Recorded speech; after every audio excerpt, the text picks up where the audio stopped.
Angolaan Leo Messi fi hiriyoonni isaa gara biyyaatti akka dhufan doolaara miliyoona 13 baasteetti.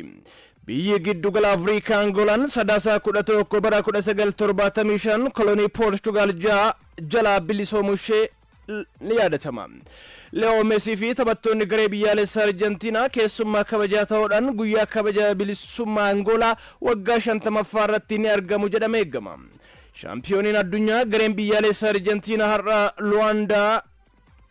Luanda ni gahaa jedhamee eegama. Jimaata dhufu Angola fi Argentinaan tapha michooma magaalaa guddoo Angolaa Luandatti waliin taphatu.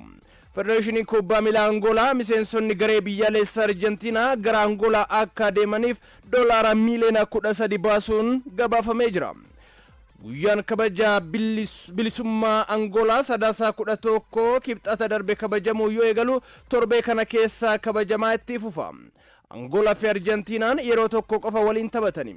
Tapha michoomaa 2006 irratti Argentinaan goolii 2-0dhaan Angola injifatte.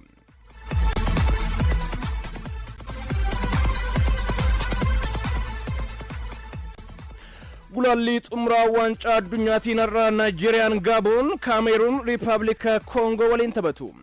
Taphattoonni Naayijeeriyaa kafaltiin walqabatee federeeshinii yoo kumatan mootummaan DR Koongoo taphattootaaf badhaasa guddaa qopheesseera. Akka nutti qindeessine. World Cup qualifiers specifically in Africa. Gulaalli waancaa addunyaa kan biyyoota Afrikaa ramaddii sagalitti qoodamuun dorgomaatiin tureen biyyoonni sagal ramaddii isaanii olaantummaadhaan goolaban waancaa addunyaa 2026 darbuu isaanii dursanii mirkaneeffatanii. Biyyoonni ardichaa gulaalli sadarkaa fooyyee lammaffaadhaan xumuran afur Naayijeeriyaa, Kaameruun, Gaaboonii fi Riippaabilikni Dimokiraatawaa Koongoo taphoota mo'anii darbuutiin hiree isaanii mirkaneeffatu. Gulaalliin xumuraa waancaa addunyaa biyyoota Afrikaa kun Morokoo Raabaatitti taphatamu. Gulaallichaan har'a sa'aatii tokkorraa eegaluun Naayijeeriyaan Gaaboon halkan sa'aatii afurraa jalqabuun ammoo Kaameruun Riippaabilika Dimokiraataa Koongoo waliin taphatu. Let's hope for an enthralling contest between these two footballing teams. One representing Africa, the other representing CONMEBOL. Kanaan dura si'ajaa hirmaannaa waancaa addunyaa argachuun riikaardii fooyyee kan qabdu Naayijeeriyaan yeroo xumuraatiif bara 2018 waancaa addunyaa Raashiyaan qopheessite irratti hirmaatte. Sararri fuuldura isaanii Viiktoor Osimheeniin kan durfamu Super Eagles Naayijeeriyaan bara 2019 irraa eegalee tajaajila garee biyyaalessaaf kennaa turreen mallaqni nuuf kaffalamuu qabu nuuf hin kaffalamne jechuun kaleessa hanga shaakala dhaabutti ga'uunis gabaafame. Seenaa isheen hirmaannaa waancaa addunyaa argattee kan hin beekne Gaaboon seenaa kana jijjiiruudhaaf taphattoota kanneen akka Pireemerik Obaameyang abdatte. Gatiin garee biyyaalessaa Naayijeeriyaa yuuroo miliyoona 200 fi miliyoona 81tti yoo tilmaamamu kan Gaaboon garuu yuuroo miliyoona 25 qofatti tilmaamama. Ramaddii isheerraa qabxii 25 walitti qabachuun Koot Diivuwaaritti aantee kan xumurte Gaaboon biyyoota lammaffaa gaariin darban keessaa qabxii olaanaa biyya walitti qabatte. Raabaatetti morkii taasiftuu kanaanis Naayijeeriyaatti qormaata olaanaa taateef sodaatamte. Gulaalliin xumuraa waancaa addunyaa biyyoota Afrikaa kun har'uma halkan sa'aatii afurraa eegaluun Kaameruunii fi Riippaabilika Dimokiraataa Koongoo waliin morkachiisa. Kaameruun ramaddii daarraa qabxii 19 Riippaabilikni Dimokiraataa Koongoo ramaddii baarraa qabxii 22 argachuun Senegaalitti aantee lammaffaan xumurte. Bara 2022 siyaasa 8ffaa hirmaannaa waancaa addunyaa kan argatte Kaameruun waancaa addunyaa 2026 USA, Kanaadaa fi Meeksikoon waliin qopheessan argachuuf garuu ijibbaata falmatti. 1974 maqaa Zaayir jedhuun waancaa addunyaa irratti yeroo jalqabaa fi xumuraaf kan hirmaatte Riippaabilikni Dimokiraatawaa Koongoo seenaa kana haaromsuudhaaf morkatti. Ministeerri ispoortii Riippaabilika Dimokiraatawaa Koongoo garichi hirmaannaa waancaa addunyaa argannaan taphattoota tokkoon tokkoof doolaara miliyoona 1 badhaasa onnachiistuu qopheesse. Taphoota mo'atanii darbuu kanaan biyyi marsaatti aanutti darbee biyya koonfedereeshinii biraa tokko waliin taphachuun carraa waancaa addunyaaf darbuu fi dhabuusaa mirkaneeffata. Congo are ahead. 2-1. 96, that's a goal! Superbly done! Gulaalli waancaa addunyaa biyyoota ardii Awurooppaa taphoota har'aa taphatamaniin Poorchugaal Riippaabilika Aayerlaand irraa qabxii tokko yoo argatte hirmaannaa dorgommichaa mirkaneeffatti. Niizerlaandis, Norweey, Ispeen fi Firaansis biyyoota taphaa har'aa kanarraa carraa darbuu bal'aa qabanidha.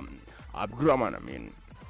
Towards Kane with a header and he's there, and England are in front. It's Declan Rice to Harry Kane. Waancaa addunyaa bara 2022 USA, Ameerikaa, Kanaadaa fi Meksikoon waliin qopheessaniif biyyoonni ardiilee garagaraa gulaalliitti fufaniiru. Hanga yoonaatti qopheessitoota dorgommichaa sadan dabalatee biyyoonni 25 ardiilee garagaraa irraa hirmaannaa dorgommichaa argataniiru. Biyyoota ardii Awurooppaa irraa ammoo hanga yoonaatti garee Toomaas Tuuheeliin leenjoo Ingilaandi qofatu tikkeettii gara Ameerikaa kaabaa ittiin imalu harkatti galfate. Biyyoonni akka Poorchugaal, Firaansi, Neezerlaandis, Ispeenii fi Noorweey taphoota torbee kanaatiin hirmaannaa dorgommichaa argachuu malu. Darbuudhaaf carraan bal'aan harka isaa kan jiru gareen Roobertoo Maartineeziin leenjuu Poorchugaal reesaatiin ala Riippaabilika Aayerlaand waliin taphata. Poorchugaal ramaddii faa kana qabxii 10 yoo dursitu, Hangaariin qabxii 5, Poorchugaal waliin kan taphattu Riippaabilikni Aayerlaand qabxii 4 itti aanu. Taphataan sarara jidduu Riippaabilika Aayerlaand Joosh Kuulan gareen isaanii Poorchugaal ji'a tokko dura goolii 1-0 injifate irraa qabxii 3 argachuuf ofitti amanamummaa guutuu qaba jedhe. Taphattoonni garichaa hundi taphicha injifachuun abdii hirmaannaa dorgommichaa tursiifachuuf qophii ta'uus kaaseera. Lammummaa USA qabaatus biyya hidda dhaloota isaa Riippaabilika Aayerlaandiif kan taphatu Keevin Otoolii ammoo Riippaabilika Aayerlaand waliin gara biyya dhaloota isaa Ameerikaa imaluun abjuu isaa ta'uu kaasuun sana dhugoomsuuf tapha kana injifachuu qabna jedhe. Kiristaanoo Roonaaldoo waancaa addunyaa xumuraa isaa irratti hirmaachuudhaaf tapha kana irraa biyya isaa Poorchugaal waliin qabxii tokko qofa barbaada. Ramaddima kana Hangaariin Armiiniyaa waliin taphatti.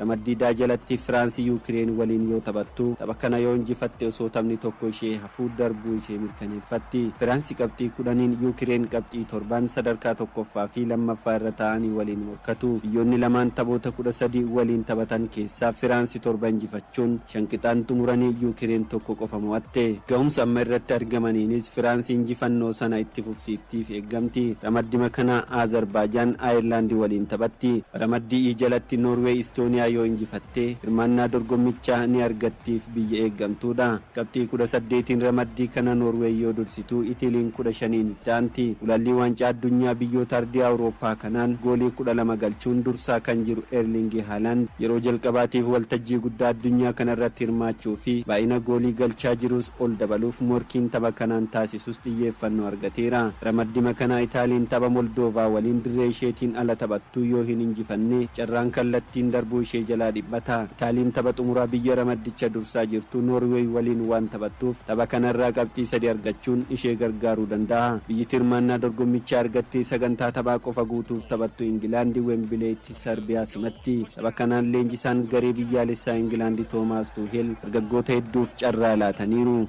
Taphataan ganna 22 Boornimaawuziif sarara jidduu irratti taphatu Aleksis Koot dargaggoota tapha kanaan carraa biyyaaf taphachuu argatan keessaa tokko yoo ta'u, waamicha naaf taasifametti hedduu gammadeera, abjuun koos dhugoomeera jedhe. Goolii eegaan Maanchister Siitii Jeems Tiraafoordis tapha jalqabaa isaa Ingilaandiif ni taphataaf eeggama. Waancaa kilaboota addunyaa Cheelsii waliin iddoo waancaan addunyaa amma itti dorgomamuuf deemutti kan taphate taphataan sarara ittisaa Ingilaand Riis Jeems qilleensi bakkichaa ulfaataadhaa fi sa'aatii taphoota yeroo mijataatti akka fooyyessu abdii qaba jedheera. Taphataan sarara ittisaa Cheelsii Chaalobaanis tapha lammaffaa isaa Ingilaandiif taphachuuf carraa argate. Ramaddii kana Albaaniyaan carraa tapha mo'atanii darbuu argachuuf Andooraa waliin morkiin taasistu ni eeggama. It's Rashford for England. It's 5.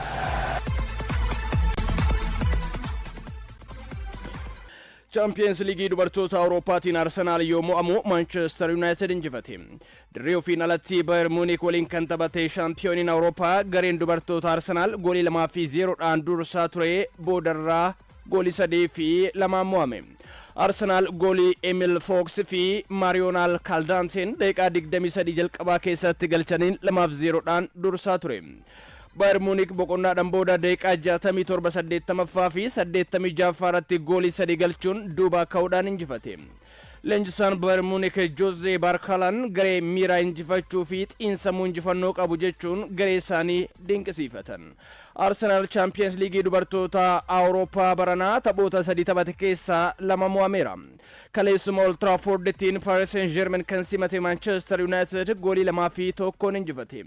Taphoota birootiin Juventus goolii 2-1 Atletico Madrid yoo injifatu Benficaan Twente waliin goolii 1 qixa xumure.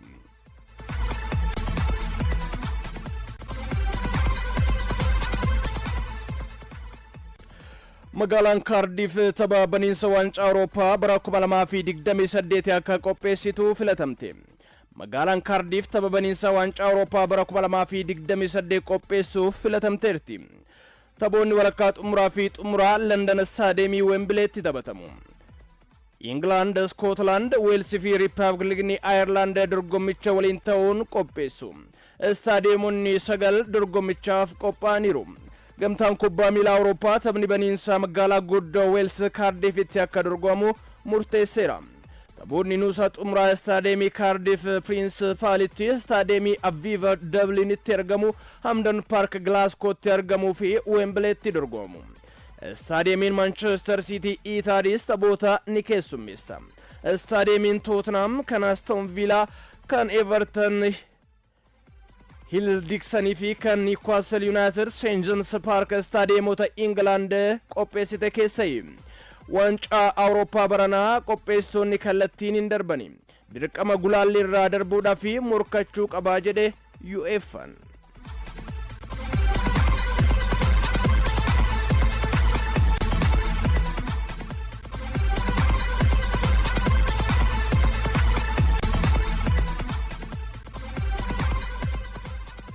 Oduu kenna xumuraatiin Real Madrid moggaasa maqaa Stadiumii kilabichaa jijjiireera. Kilabiin La Liga Spain Real Madrid Stadiumii isaa Santiago Bernabeu ture moggaasa fi asxaa isaa irratti fooyya'insa taasise. Moggaasa haaraadhaan maqaan Santiago jedhu hafuudhaan maqaan Stadiumichaa Bernabeun waamama. Asxaan kilabichaas qaama alaa Stadiumichaa ibsuu akka danda'utti sirrateera. Real Madrid maqaa Stadiumichaa kan jijjiiran sababa gabaatinii jedhame. Stadiumiin Real Madrid moggaasa maqaa fayyadamaa ture taphataa fi pirezidaantii kilabichaa ta'uun seenaa olaanaa kan qaban Santiago Bernabeu yaadachuuf ture.